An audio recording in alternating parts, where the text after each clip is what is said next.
Armu teile ja rahu Jumalalt meie Isalt ja meie Issandalt Jeesuselt Kristuselt. Jutluse tekstiks loen täna kirikukalendris antud teksti. See on Apostel Pauluse esimesest kirjast Korintlastele 15. peatükist. Loen salmid 12-22. Apostel ütleb: kui aga Kristusest kuulutatakse, et ta on üles äratatud surnuist, kuidas siis mõned teie seast ütlevad, et surnute ülestõusmist ei ole? Aga kui surnute ülestõusmist ei ole, siis ei ole ka Kristust üles äratatud. Aga kui Kristust ei ole üles äratatud, siis tähendab see, et ka meie jutlus on tühine ja tühine on ka teie usk. Ja meid leitakse siis olevat Jumala valetunnistajad, sest me oleme tunnistanud Jumalale vastu, et ta on üles äratanud Kristuse, keda tema ei ole üles äratanud sel juhul, kui surnuid üles ei äratata. Sest kui surnuid üles ei äratata, siis ei ole ka Kristust üles äratatud. Kui aga Kristust ei ole üles äratatud, siis on teie usk tühine, siis olete te alles oma pattudes. Nii on siis ka hukkunud need, kes on Kristuses magama läinud. Kui me loodame Kristuse peale üksnes selles usus, siis me oleme kõigist inimestest armetumad. Nüüd aga on Kristus üles äratatud surnuist, uudse viljana magama läinutest. Et surm on tulnud inimese kaudu, siis tuleb ka surnute ülestõusmine inimese kaudu. Sest nõnda nagu kõik inimesed surevad Aadamas, nõnda tehakse ka kõik elavaks Kristuses. Aamen. Istuge palume.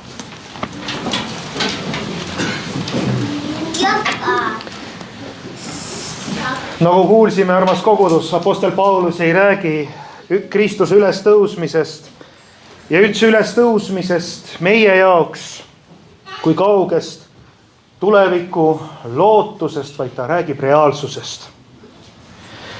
Reaalsusest, mis määrab inimese elu, mis määrab meie elu juba praegu.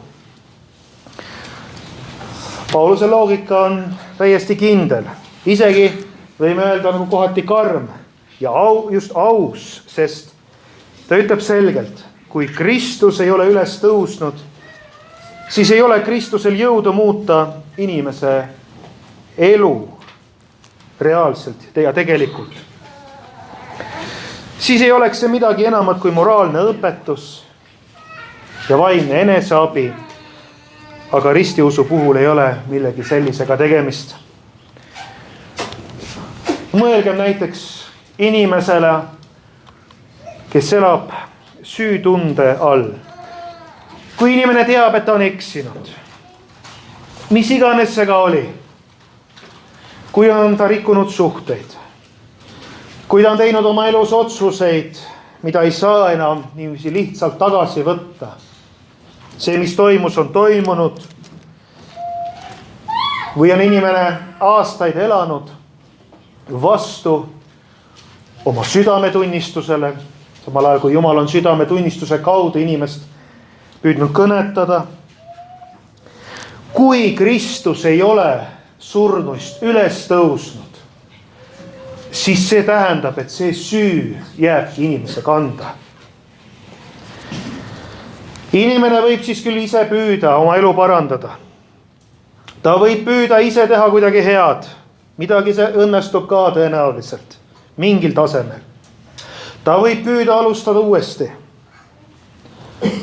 Aga see sisemine teadmine, et asi ei ole lõplikult Jumala ees lahendatud.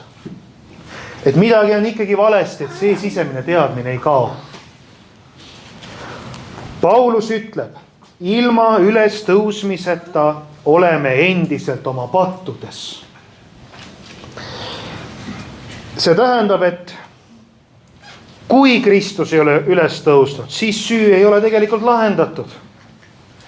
Vaid kogu meie olukord on süü tagajärg, on lihtsalt edasi lükatud. Või teine näide, mõtleme inimesele, kes seisab silmitsi kaotusega. Me kõik oleme elus kogenud kaotust ühel või teisel moel, kes rohkem, kes vähem.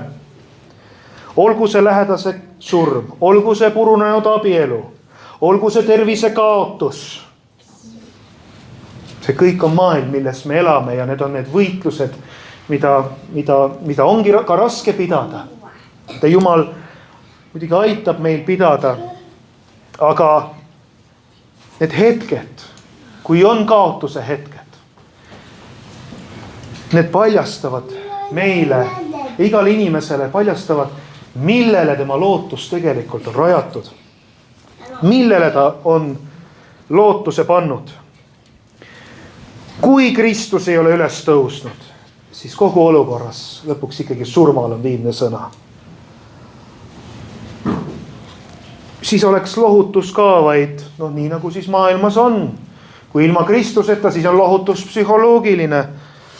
Aeg parandab haavad, elu läheb edasi. Kõik need väljendid, mida me oleme kuulnud, kui öeldakse. Paulus ütleb ausalt, sellisel juhul on kristlik lootus petlik.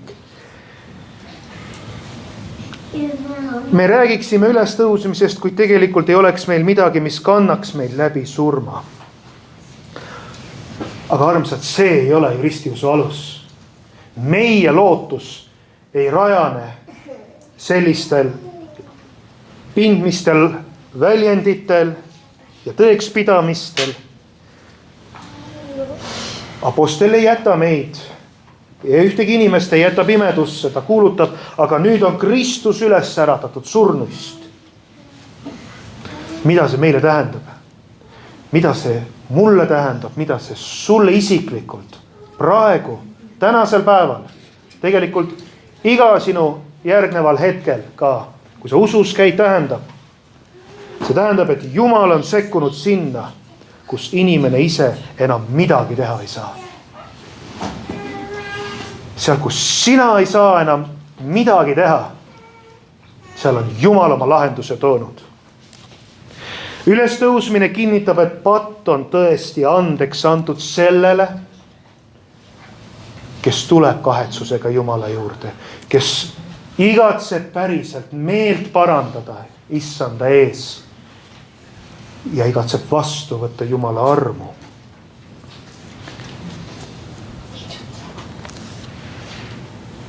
Ülestõusmine kinnitab,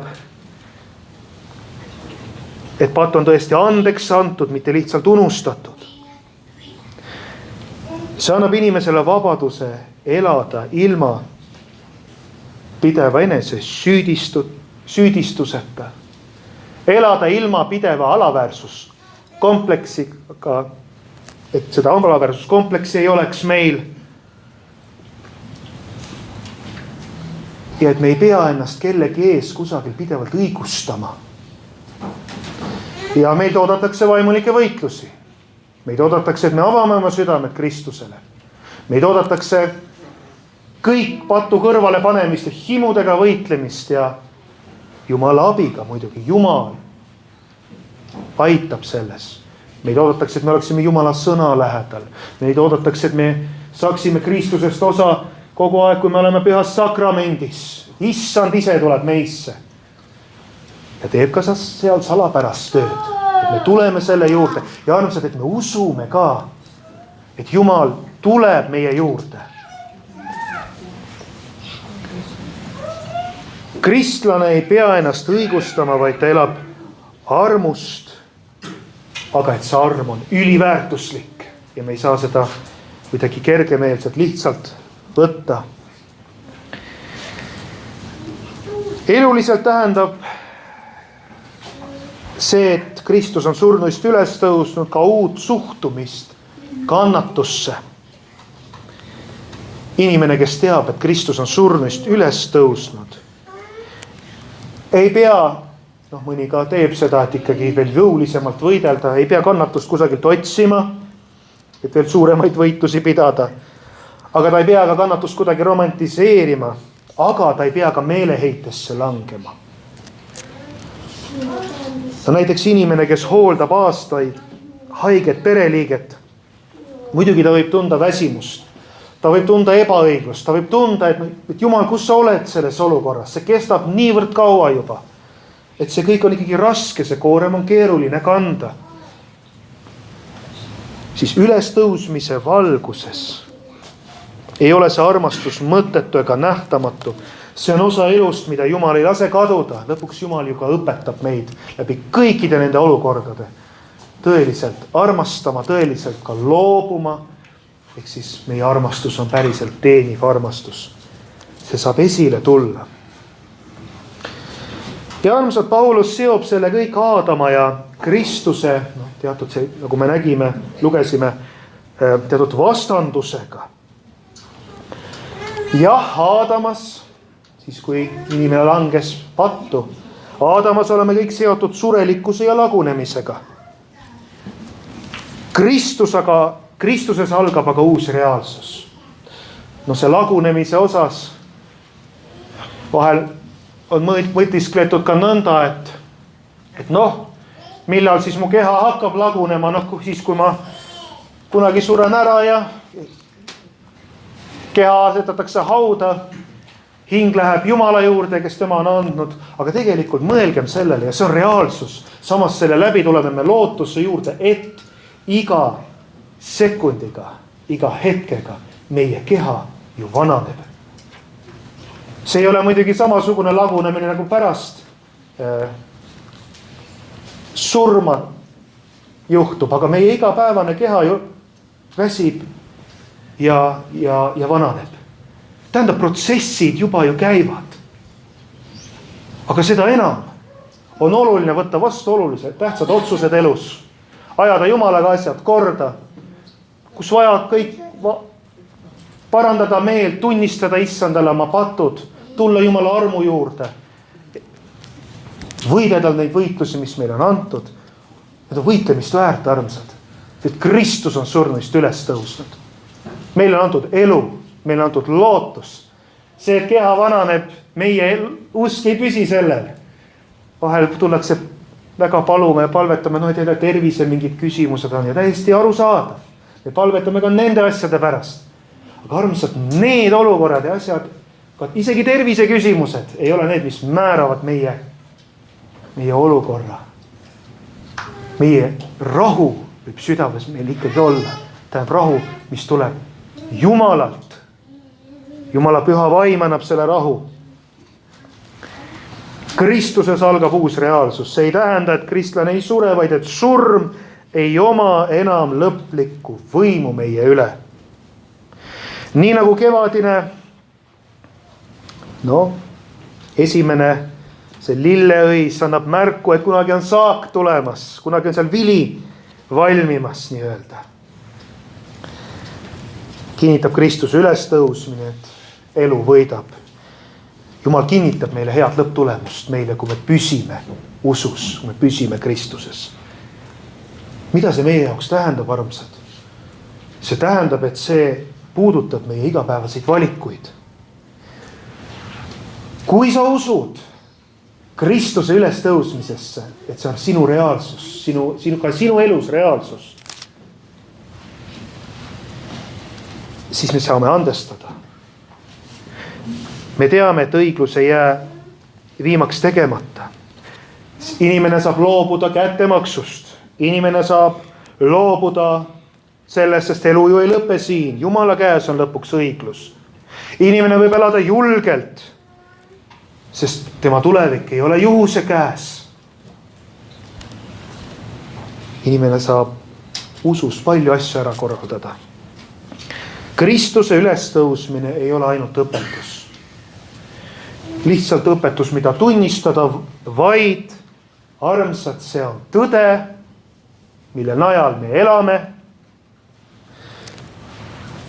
Kes usub ja on ristitud, see saab päästetud. Kui sa oled ristitud, sinu igavene elu juba käib. Ei ole nii, et läheme igavikku ja seal kusagil igavene elu. Sinu igavene elu on juba alanud.